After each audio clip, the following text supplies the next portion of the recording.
Shalom Bapak Rudi dan teman-teman sekalian. Pada kesempatan ini, kami dari kelompok Andreas ingin mempresentasikan mengenai pengaruh tindakan korupsi terhadap gambar dan rupa Allah. Dalam dunia akuntansi, tindakan korupsi merupakan hal yang harus dihindari. Selain merugikan negara dan masyarakat, korupsi juga merupakan hal yang tidak berkenan di mata Tuhan. Dalam kondisi pandemi COVID-19 seperti ini, adanya tindak korupsi pada dana bantuan sosial yang dilakukan oleh mantan Menteri Sosial sangat meresahkan masyarakat. Kelompok membahas ini karena ingin menunjukkan kepada semua orang bahwa apa yang dilakukan di sini salah. Tindakan ini tidak sesuai dengan ajaran akuntansi yang jujur, adil, dan transparan, serta tidak sesuai dengan ajaran Kristen yang mengutamakan kedaulatan Allah dalam bertindak, serta perasaan takut akan dosa yang timbul jika kita melakukan hal demikian. Nah, korupsi diambil dari bahasa Latin, yaitu corruptio atau corruptus. Secara umum, korupsi merupakan kegiatan buruk, tindakan yang tidak jujur dan tidak bermoral.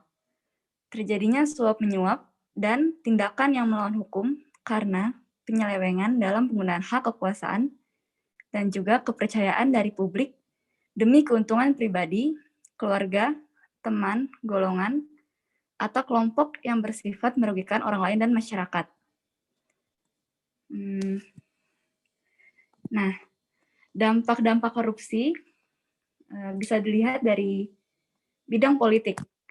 Dampak korupsi seperti mempersulit kegiatan demokrasi. Tata pemerintahan akan menjadi berantakan dan menyebabkan ketidakseimbangan dalam pelayanan masyarakat.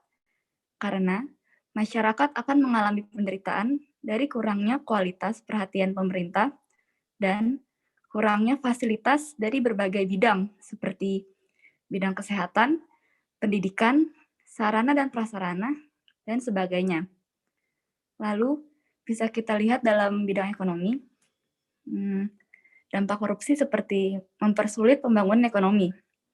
Jadi pembangunan ekonomi akan mengalami stuck karena dananya kurang, lalu akan mengalami kerugian secara terus-menerus, sehingga pembangunan ekonomi yang seharusnya mungkin sudah selesai malah jadi tidak dapat berjalan seperti semestinya, jadi nggak efisien dan juga nggak efektif. Ya, boleh dilanjut.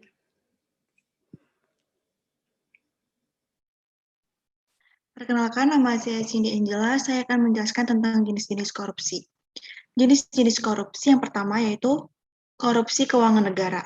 Korupsi ini dibagi lagi menjadi dua, yaitu mencari keuntungan dengan cara melanggar hukum yang dapat merugikan sebuah negara, serta mencari keuntungan dengan memanfaatkan kedudukan jabatan yang dapat merugikan sebuah negara. Terus yang kedua yaitu korupsi suap menyuap.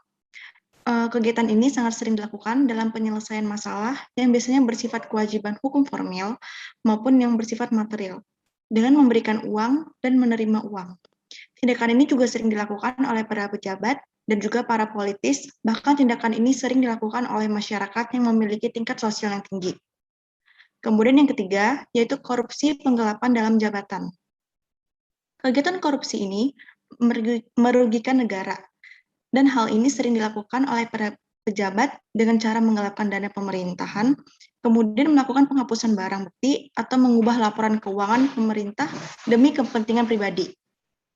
Terus jenis yang keempat, yaitu korupsi tindakan pemerasan.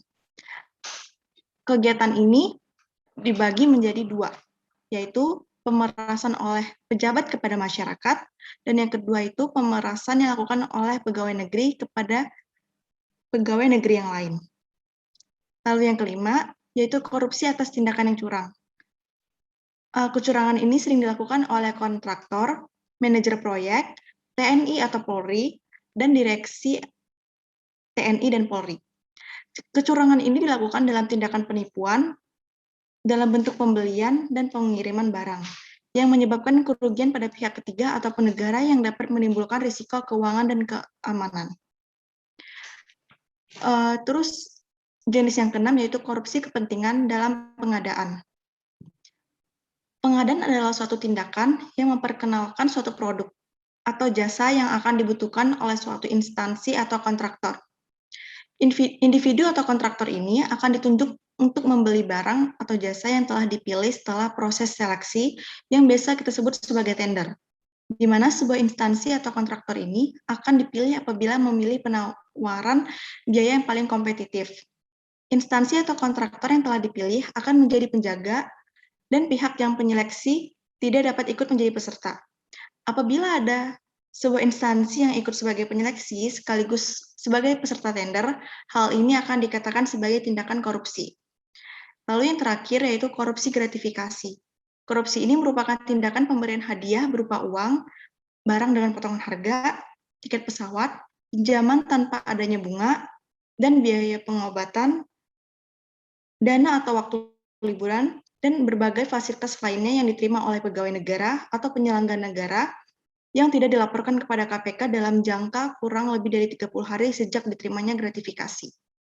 Kemudian akan dilanjutkan oleh teman saya. Terdapat 3 dasar teori atau prinsip Kristen yang berasal dari wawasan dunia Kristen 1-3 yang kami temukan, yaitu gambar dan rupa Allah, keputusan, dan juga keselamatan. Seperti yang kita tahu, bahwa dunia Kristen adalah sebuah pendekatan yang melihat kekristenan sebagai suatu kesatuan yang utuh dan saling terkait. Next.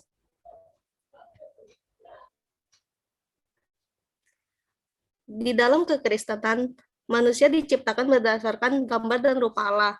Hal ini tertulis dalam kitab suci yaitu kitab Kejadian, di mana Allah menciptakan dunia dan segala isinya melalui firman.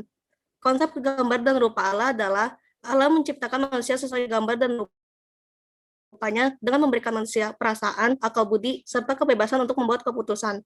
Tuhan menjadikan manusia sebagai makhluk ciptaannya yang paling dipercaya untuk menguasai segala isi yang ada di dunia.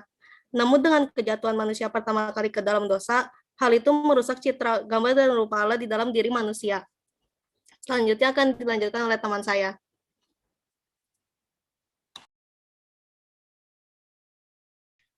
Lalu selanjutnya ada dasar teori yang berdasarkan keputusan. Di sini dijelaskan bahwa seseorang manusia pasti selalu dapat mengambil keputusan yang baik ataupun yang buruk. Nah, kira-kira yang mempengaruhi dalam mengambil hal keputusan tersebut adalah diri kita sendiri dan juga kepercayaan kita. Apa sih hubungan korupsi dengan keputusan ini?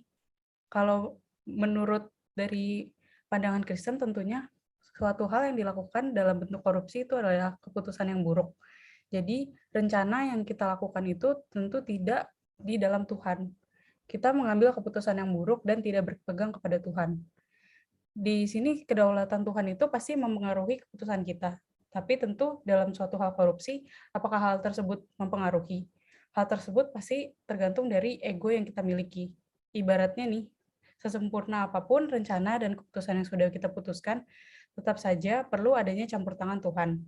Tetapi di dalam hal yang buruk ini, korupsi, tidak ada campur tangan Tuhan, melainkan ego kita sendiri. Tuhan itu mau kita untuk membedakan keputusan mana yang baik ataupun yang buruk bagi kehidupan kita.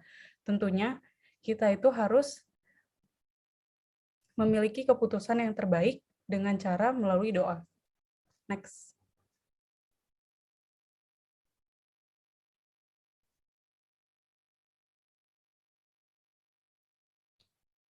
Selanjutnya ada keselamatan. Dari awal manusia telah diberikan keselamatan oleh Tuhan karena telah melakukan dosa yang segitu banyak. Kita telah diberikan keselamatan karena kita tidak dapat menyelamatkan diri kita sendiri. Tetapi dengan adanya keselamatan ini, kita tidak dapat melakukan hal yang semena-mena. Tentunya kita sudah diberikan tanggungan untuk melakukan cerminan hal yang seperti Allah. Kita seharusnya memberikan gambar rupa Allah. Jadi seharusnya di dalam topik ini, korupsi itu merupakan bukan cerminan Allah. Manusia memang tidak akan pernah menjadi sempurna layaknya Allah. Tetapi sudah seharusnya kita menjadi cerminan Allah dan berperilaku menerapkan berkat keselamatan tersebut. Manusia itu yang melakukan korupsi hanya merusak gambaran atau citra Allah yang ada dalam dirinya. Selanjutnya akan dilanjutkan oleh teman saya.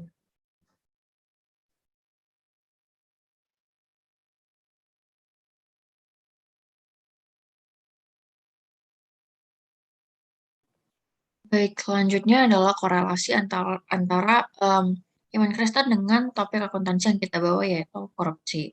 Wawasan dunia Kristen di sisi lain mengajarkan kami untuk belajar menjadi rendah hati, belajar untuk semakin serupa dengan gambar dan rupa Allah, dan kita itu seharusnya ditempa oleh Allah melalui sekitar kita maupun oleh Allah sendiri melalui Roh Kudus yang telah dinyatakan olehnya.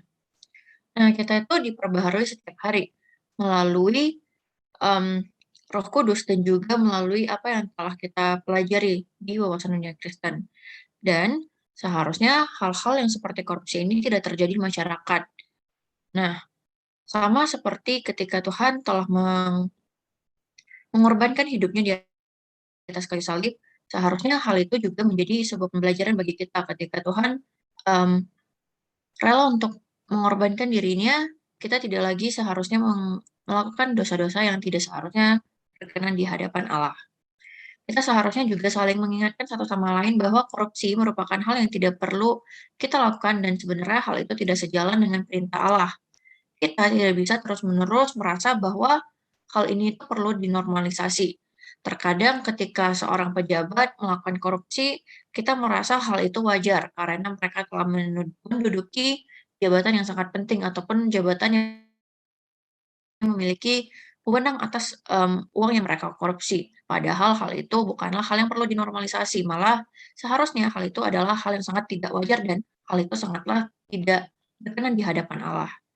Dan seseorang harus tetap mengikuti perintah-perintah daripada Tuhan yang ada di dalam Alkitab, sesuai dengan juga yang telah diajarkan di dalam wawasan dunia Kristen bahwa kita itu harus semakin serupa dengan gambar dan rupa Allah. Kita juga diberikan keputusan dan juga wewenang atas keputusan dalam hidup kita agar kita dapat memutuskan segalanya sendiri. Tetapi sama seperti yang telah teman saya katakan tadi, keputusan itu apakah benar untuk kita lakukan untuk melakukan korupsi. Penyertaan Roh Kudus juga berkehendak besar akan kehidupan kita. Roh Kudus menyertai hidup kita dan juga penyertaan itu sangat-sangat perlu di dalam hidup kita. Roh Kudus yang mampu untuk mengingatkan kita setiap harinya melalui hati kecil kita, apakah pekerjaan atau keputusan itu harus kita lakukan. Selanjutnya adalah kesimpulan. Dalam kesimpulan, korupsi ini adalah dari pandangan manapun tidak akan dibenarkan dan tidak akan diberikan dukungan apapun. Apapun itu motif dari melakukan korupsi, itu tidak pernah dibenarkan oleh Tuhan. Hal ini sangat bertentangan bukan hanya dari sisi agama, tetapi juga dari sisi moral. Tetapi terlebih daripada itu, korupsi juga dapat merusak hidup seseorang secara tidak langsung. Korupsi yang menjadi tindakan tercela tidak lagi dapat dibenarkan dari sisi manapun. Pemberitaan Injil yang kurang mengenai korupsi juga perlu digaungkan secara lebih luas. Seringkali orang mengatakan bahwa dosa itu banyak, tetapi mereka jarang mengungkit tentang korupsi yang sebagai dosa yang sangat lumrah terjadi di Indonesia. Korupsi ini bukan hanya merusak hidup warga Indonesia, tapi juga banyak hidup warga orang lain.